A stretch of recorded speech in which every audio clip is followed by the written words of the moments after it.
हाय मित्रों, आपसे चर्चा करना था कुछ ऐसे विषयों को लेकर जिन्हें आप शायद जानते हो या नहीं जानते हो, मुझे नहीं पता है। तो आज आपके समक्ष एक चीज़ लेकर आया हूँ।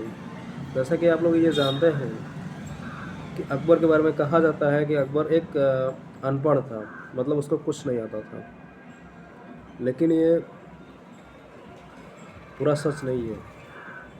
शायद उसको इसलिए कहा जाता था क्योंकि क्योंकि उसको ये लगता था कि उसको तुर्की नहीं आता था शायद, इसलिए उसको अनपढ़ कहा जाता था।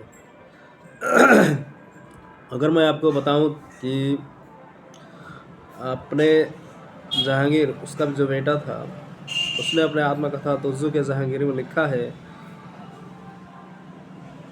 कि बादशाह अकबर की सेवा में लाल कलावत नाम का एक दरबारी रहा करता था। जो उसने बादशाह को रत्ते भर हिंदी का ज्ञान करवा ही दिया था। मतलब इतना वो ज्ञान करवा ही दिया था कि वो बोल चाल सकता है, वो मतलब बहुत कुछ कर सकता है, कविताएं लिख सकता है, दूसरों की बात सुन सकता है। जैसा कि आप लोग ये जानते हैं कि जहांगीर के जो बचपन का नाम है वो शेखू बाबा है। तो शेखू बाबा किससे निकला है? जाहिर सी बात है, ये हिंदी शब्द का ही हिंदी शब्द से ही निकला है। ठीक है। और अब मैं एक और दृष्टांत देता हूँ कुछ। जैसे पहाड़ी में पैदा होने के कारण उसका एक बेटा था मुराद। ठीक है। तो वो फतेहपुर सीकरी के पहाड़ी इलाके में पैदा हुआ था। तो उसको उसके पिता यानी अकबर उसका नाम पहाड़ी रखा करता था, पहाड़ी बुलाता था, ये पहाड़ी पहाड़ी ही उसका उपनाम रख दिया था। इसी तरह से उसका एक और बेटा था मुराद। मुराद हिंदी में कविताएं रचता था, उच्च कोटि का वो भी विद्वान था। ठीक है। और सबसे सबसे बड़ी बात है कि हिंदी के सबसे बड़े जो महान कवि हैं, रहीम खान खाना, वो अकबर के ही दरबार में था। उसका सेनापति भी था, कवि भी था। वो तो उच्च कोटि का मतलब एक व्यक्ति था, रहीम खान खाना। तो अगर हम बात करें तानसेन, तानसेन भी उच्च कोटि का एक दरबारी था। उसको वो कविताएं भी रचता था, और उसके जैसा सितारा मुग़ल दरबार में या फिर आज तक उसके जैसा गायक नहीं हुआ। तो इस तरह से हम देख सकते हैं कि अकबर के नवरत्नों में भी कई लोग ऐसे थे जो हिंदी के बहुत बड़े जानकार थे। और और जैसे कि आप लोग जानते भी हैं कि उसने कई जो है ग्रंथों का अपने हिंदी में अनुवाद कराया था। हिंदी में, फ़ारसी में कई ग्रंथों का अनुवाद कराया था।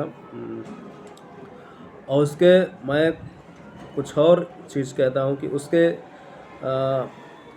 उसके मतलब उसके तोपों के कुछ नाम इस प्रकार थे। गजनाल, नरनाल। गजनाल मतलब वे तोप जिन्हें हाथियों द्वारा खींचा जाता था। हाथियों द्वारा मतलब बड़े बड़े तोप होते थे, उनको हाथियों द्वारा खींचा जाता था।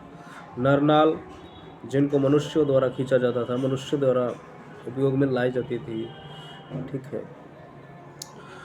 तो ये कुछ मतलब उदाहरण है जो यह बताते हैं कि मुग़ल दरबार में भी हिंदी मुग़लों से हिंदी अछूती नहीं रही, वो भी इसका बराबर प्रयोग करते थे। हालांकि उनकी राज्य भाषा तो फ़ारसी थी। जहांगीर खुद कहता है कि मेरा जो बचपन है हिंदुस्तान में बीता है, मेरा जन्म जो है हिंदुस्तान में हुआ है। मैं फ़ारसी और तुर्की में अच्छी अच्छी कविताएं लिख सकता हूँ, मेरे पास शब्दकोश की कमी नहीं है। लेकिन मैं हिंदी से काफ़ी प्रेम करता हूँ, मुझे हिंदी काफ़ी अच्छी लगती है। ये उसके खुद के वाक्य हैं। तो इस तरह से आप देख सकते हैं कि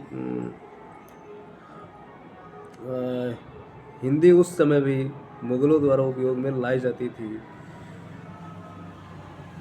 मुगल भी इससे प्रभावित हुए बिना नहीं रहे थे। ठीक है, तो आज के लिए बस इतना ही। जुड़े रहिए, मैं ऐसे ही कुछ नए नए वीडियोस लाता रहूँगा। थैंक्स। अब हो गया ना।